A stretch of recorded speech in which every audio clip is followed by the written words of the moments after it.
Masih ingat di video mengenai kestabilan unsur, ada cara ketiga untuk suatu unsur mencapai kestabilan. Caranya adalah dengan cara memasangkan elektron. Nah, cara memasangkan elektron itu nanti akan terjadi pada pembentukan ikatan kovalen. Ikatan kovalen atau kovalensi ini adalah interaksi antara dua atom yang bekerja sama untuk mencapai kestabilan, tapi bukan dengan cara serah terima elektron, tapi dengan cara pemakaian bersama elektron. Atau dengan cara memasangkan elektron. Nah, ikatan ini terjadi antara unsur-unsur yang bersifat non-logam dengan unsur yang bersifat non-logam juga. Nah, dari asal katanya saja kovalen berarti kovalensi, elektron valensinya dipakai bersama. Nah, contohnya misalnya terjadi pada unsur karbon dan hidrogen misalnya. Karbon konfigurasi elektron Niels Bohr-nya begini, hidrogen begini. Nah, karbon ini mengalami atau kurang 4 elektron supaya dia menjadi oktet. Karbon ini bersifat non-logam. Nah, hidrogen dia kurang 1 elektron untuk mencapai oktet. Untuk mencapai duplet kalau hidrogennya. Dia kan ingin menyerupai helium. Nah, jadi karena masing-masing kurang, jadi karbon dan hidrogen bisa bekerja sama. Nah, caranya bagaimana? Caranya satu atom karbon itu harus dipasangkan dengan 4 atom hidrogen, atau kalau kita kali silang begitu. Kekurangannya masing-masing kita kali silang. Jadi dia akan membentuk senyawa CH4. Nah, yang akan saya gambarkan berikut ini adalah struktur Lewisnya. Struktur Lewis itu menggambarkan jumlah elektron valensi dalam suatu unsur.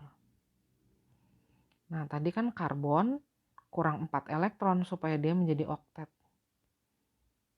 Maka karbon harus bekerja sama dengan 4 buah hidrogen. Kerjasamanya itu adalah memakai elektron ini bersama-sama.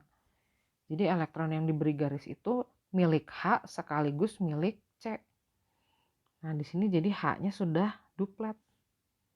Di sini juga H-nya menjadi duplet. Semuanya H-nya menjadi duplet dan C-nya menjadi oktet. Nah, ini namanya adalah ikatan kovalen. Ikatan yang terjadi antara unsur-unsur non-logam dengan cara memakai elektron bersama-sama.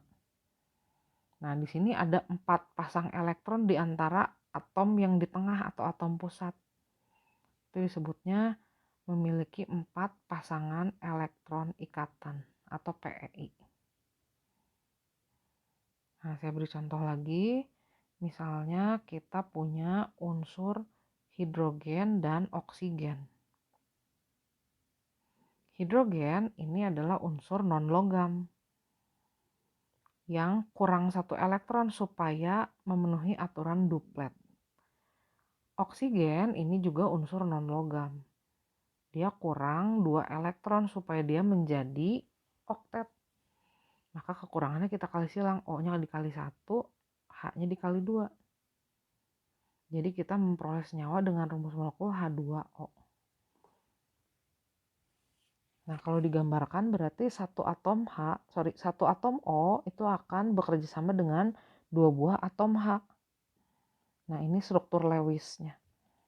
Elektron valensi H1, elektron valensi O ada 6. 1, 2, 3, 4, 5, 6. Nah, sengaja elektron yang belum berpasangannya saya dekatkan supaya bisa dipakai bersama. Single elektron dari O-nya didekatkan supaya bisa dipakai bersama dengan H. Nah, di sini di sekitar atom yang di tengah ada 2 pasangan elektron ikatan yang diberi garis ini. Nah, di sini ada 2 pasang elektron juga yang tidak dipakai berikatan.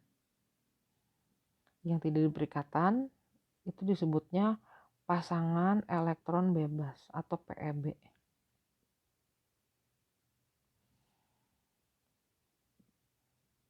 Nah, saya beri contoh lagi.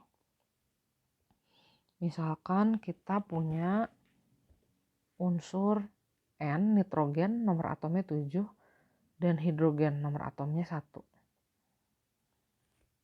Nitrogen ini adalah unsur non-logam. Kelihatannya golongan 5A, 5A pasti non-logam. Dia kurang 3 elektron supaya menjadi oktet. Hidrogen ini juga unsur non-logam. Dia kurang 1 elektron supaya menjadi duplet. Maka satu atom N itu harus bekerja sama dengan 3 buah atom H supaya mencapai konfigurasi oktet dan duplet. Nah, N elektron valensinya 1, ini struktur Lewisnya, struktur yang menggambarkan elektron terluar dari suatu atom. N elektron valensinya ada 5. Kalau 5 berarti kalau digambar begini. Nah, elektron yang masih belum berpasangannya ini nanti akan dipakai bersama. Sehingga masing-masing atom N menjadi memenuhi aturan duplet. Dan H yang di sini juga duplet, di sini juga duplet, N-nya akan menjadi oktet. Karena elektron di sekitar N jadi 8. Ingat, elektron yang di sini ini berarti statusnya milik H sekaligus milik N, dipakai bersama. Nah, di sini ada 3 pasangan elektron ikatan. 1, 2, 3. Dan ada 1 pasang elektron yang tidak dipakai. Itu disebutnya pasangan elektron bebas.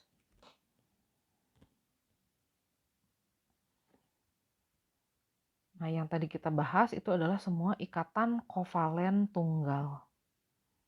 Karena hanya ada sepasang elektron yang dipakai bersama dari atom yang satu dan yang lain. Garisnya 1. Elektron yang dipakainya 1 dari C, 1 dari H gitu. Nah, itu disebutnya ikatan kovalen tunggal. Nah, nanti ada juga ikatan kovalen rangkap.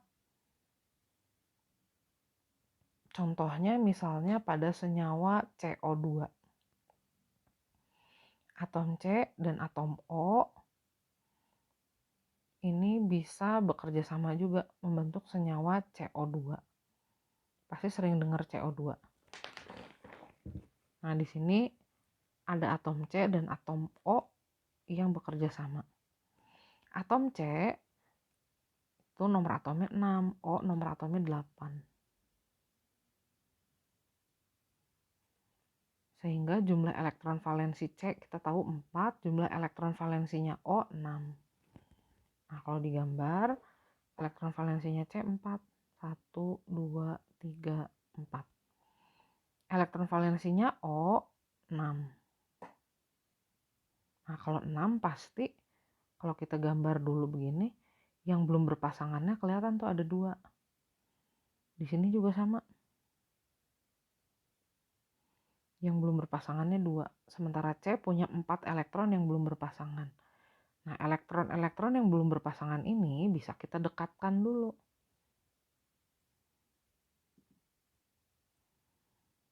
Ini sebenarnya prosesnya try and error ya, supaya semuanya jadi oktet.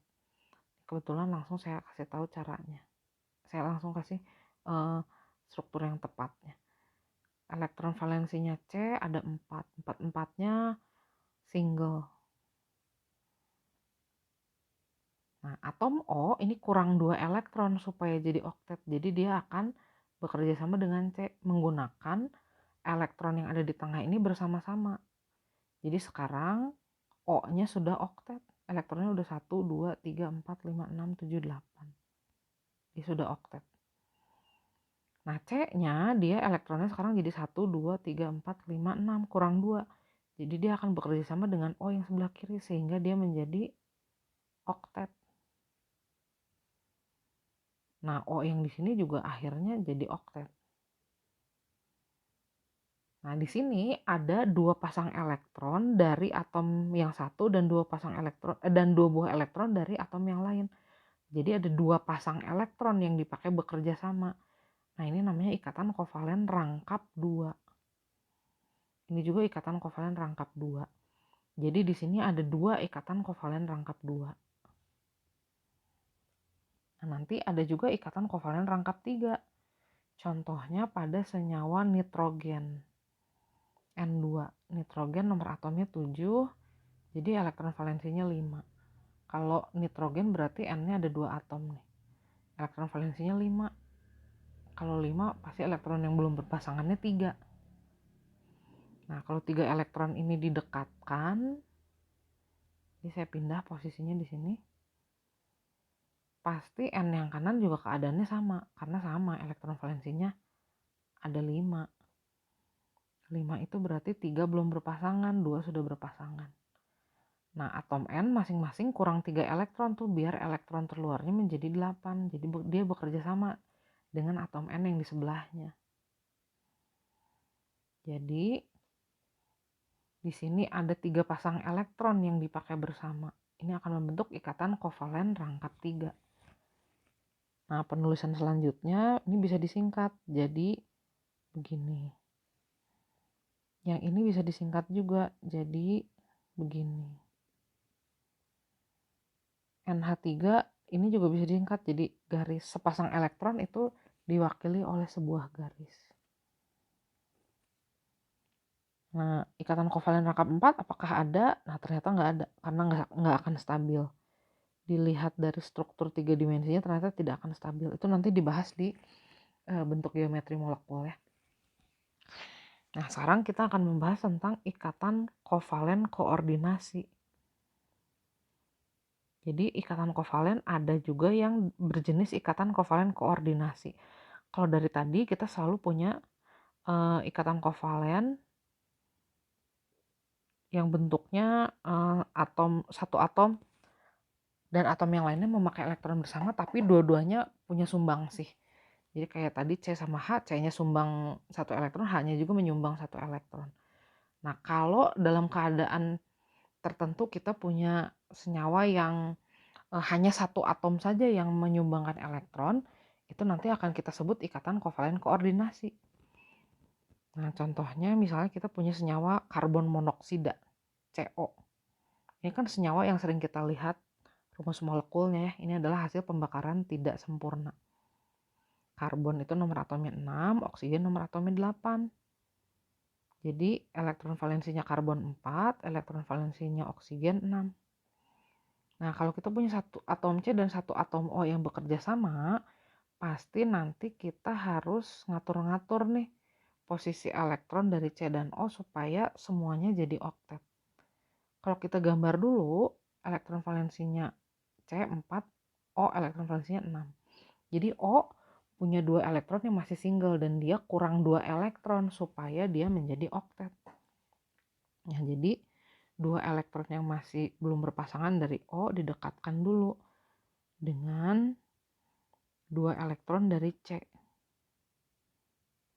Nah, ini saya pindahin dulu ya. Elektron valensinya C 4. Nah, yang 2 di situ dulu. Di sini akan terjadi kerjasama. Jadi atom O sekarang sudah oktet. Nah, C belum oktet nih. C elektron terluarnya baru ada 6, kurang 2 lagi. Sementara O sudah oktet. Nah, di sini bisa terjadi ikatan kovalen koordinasi. Ikatan kovalen koordinasi itu punya beberapa syarat. Yang pertama syaratnya adalah atom pusat sudah oktet atau salah satu atomnya sudah oktet. Di sini kan sudah ada salah satu atom yang oktet, O kan sudah oktet. Yang kedua, atom pusat atau atom yang sudah oktet tadi itu harus punya PeB, pasangan elektron bebas. Pasangan elektron yang tidak dipakai berikatan. Nah, di sini ada 2 nih kebetulan. Nah, kemudian syarat yang ketiga, atom yang bukan atom pusat atau atom lain itu harus kurang sepasang elektron atau kurang 2 elektron.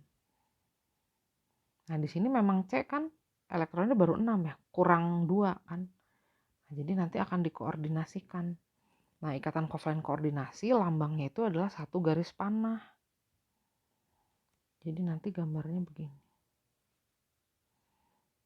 Nah, panah itu artinya ini elektron dipakai bersama nih sepasang ini, tapi sumbernya dari satu atom aja.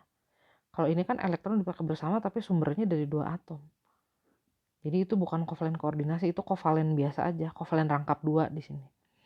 Nah, kalau koordinasi itu dari satu atom aja nih, dua elektron ini dipakai bersama. Syaratnya tadi ada 3. Atom pusat harus sudah oktet, atom pusat punya PeB, dan atom yang lainnya kurangnya sepasang elektron. Nah, jadi nanti kalau diringkas gambarnya jadi begini, ada ikatan rangkap 2 dan ada kovalen koordinasi. Nah, contoh lagi ikatan kovalen koordinasi itu biasanya kita lihat dalam senyawa, misalnya gas SO2. S nomor atomnya 16, O nomor atomnya 8.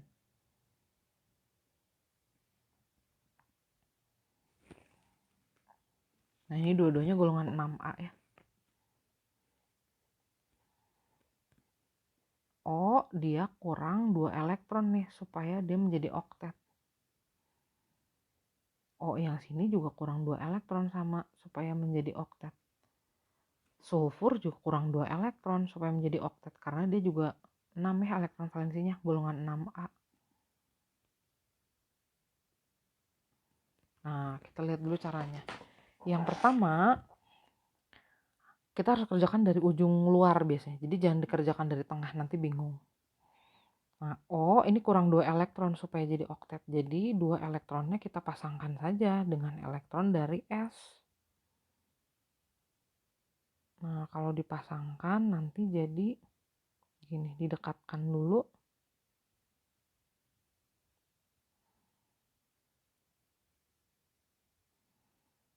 Jadi begini. Nanti akan terbentuk ikatan kovalen rangkap 2 di sini sehingga O sudah oktet. Nah, bagaimana dengan S? S juga jadi sudah oktet. Nah, tinggal satu atom O yang paling kanan. Atom O yang paling kanan dia kurang sepasang elektron supaya menjadi oktet. Nah, kalau gitu ini memenuhi syarat untuk terbentuknya ikatan kovalen koordinasi enggak? Pertama kita lihat dulu atom pusat sudah oktet. Sudah. Ini S-nya sudah oktet. O-nya juga udah oktet sih ya. Tapi atom pusatnya di sini S kan ya, yang jumlahnya lebih sedikit S. S-nya sudah oktet. Apakah S-nya punya PeB? Punya, ada 2. Apakah atom yang lain yang belum oktetnya ini kurang sepasang? Betul, kurang sepasang. Nah, jadi di sini bisa ada ikatan kovalen koordinasi. Jadi gambar ini kalau diringkas nanti jadi begini. Ada ikatan kovalen koordinasi. Nah, contoh-contoh senyawa lain yang punya ikatan kovalen koordinasi adalah misalnya senyawa yang udah mulai kayak begini nih, udah rumit nih. Di sini ada 3 jenis atom. Ada H, ada N, sama ada O. Nah, caranya gimana? Kita harus buat dulu kerangkanya. Taruhlah atom hidrogen selalu di paling luar karena hidrogen hanya punya 1 elektron valensi. Dia nggak akan mungkin terkoneksi ke kanan dan ke kiri. Jadi taruh dulu hidrogennya di luar. Nah, lalu kita taruh atom pusat di tengah. Atom pusat itu adalah atom yang paling sedikit jumlahnya. Di sini kan yang jumlahnya sedikit nitrogen ya. Jadi nitrogennya kita taruh di tengah. Kemudian oksigen kita taruh mengelilingi atom pusat. Ini sebenarnya harusnya prosesnya try and error. Tapi saya beri tips supaya lebih gampang kita menemukannya. Nah, oksigen golongan 6A, elektron valensinya pasti 6. Kalau 6, kita gambar di keempat arah mata angin pasti yang belum berpasangannya itu 2. Jadi gitu saya gambarkannya. Nah, nitrogen dia golongan 5A. Golongan 5A berarti elektron terluarnya kalau digambarkan dia punya 3 yang belum berpasangan. Ini warnanya supaya kontras saya ganti deh. 1, 2, 3, 4, 5 begini. Oksigen yang sebelah kanan itu juga punya 6 elektron valensi. Kalau 6 berarti 2 juga yang belum berpasangan. Gini. Yang ini juga. Nah, sekarang kita kerjakan dari paling luar dulu nih. Hidrogen itu kurang 1 supaya jadi duplet. Jadi dia memasangkan 1 elektron dengan oksigen. Hidrogen udah beres, udah duplet. Oksigen yang pertama, dia kan kurang 1 lagi. Jadi dia pasangkan lagi aja 1 elektronnya dengan 1 elektron dari N. Jadi dia juga sudah oktet. Nah, nitrogen sekarang jumlah elektronnya 1, 2, 3, 4, 5, 6. Kurang 2 ya. Nah, kalau kurang 2, kita pasangkan aja nih sama elektron dari oksigen yang di sebelah kanannya. Saya dekatkan dulu nih. Gini. Yang tadi sama elektron dari O-nya. Saya dekatkan juga. Di sini. Nah, ini dipasangkan ada 2 pasang. Ada ikatan kovalen rangkap 2. Sehingga sekarang N sudah oktet. Tuh, elektronnya udah 8. Nah, tinggal oksigen yang di paling atas. Oksigen yang di paling atas ini kurang 2 elektron nih biar jadi oktet. Nah, saya pindahin dulu ya. Saya gambar ulang aja biar nggak bingung.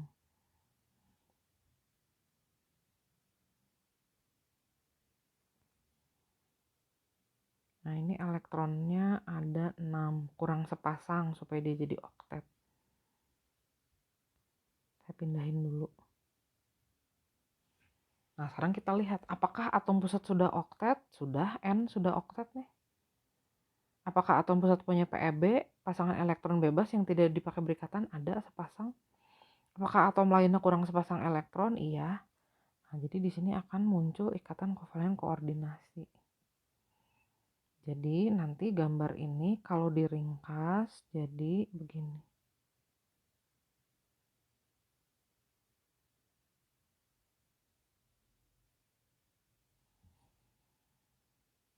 Contoh terakhir.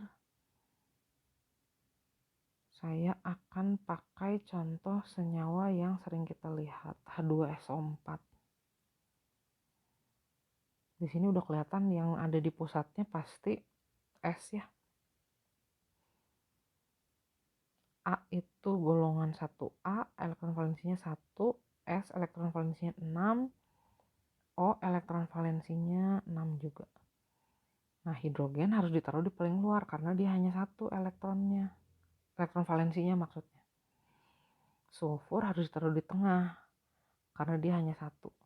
Nah, atom lainnya itu harus mengelilingi atom pusat. Nah, sekarang kita kerjakan dari paling luar. Saya gambar dulu elektron valensinya O. Karena 6 pasti singlenya 2. Kalau singlenya 2, biar adil dibagi 2 ya. Satu ke kiri, satu ke kanan. Supaya terkoneksi semuanya. Nah, ini sebenarnya harusnya try and error. Cuman yang atas saya udah tahu sih bakalan begini. Jadi langsung saya gambarin. S, elektron valensinya 6. Ini juga supaya terkoneksi. Yang 2 singlenya bagi 2 aja dulu kayak begitu. Nah, sekarang ikatannya nih kita beresin dari luar dulu. Hidrogen kan kurang 1 supaya menjadi duplet. Beres hidrogen. Sekarang oksigennya kurang 1 nih. Pasangkan dengan sulfur. Jadi sekarang hidrogen udah duplet, oksigen udah oktet, sulfur yang di tengah juga udah oktet. Dia atom pusat sudah oktet, atom pusat punya PeB, di sini ada 2 nih PeB-nya. Nah, atom yang belum oktetnya itu adalah ini nih 2 buah atom O, masing-masing kurang sepasang. Jadi ini memenuhi ketiga syarat pembentukan ikatan kovalen koordinasi. Gitu. Ikatan kovalen yang terbentuk antara 2 atom, tapi yang nyumbangnya cuma 1 atom. Nyumbangnya sepasang elektron. Jadi nanti kalau diringkas begini.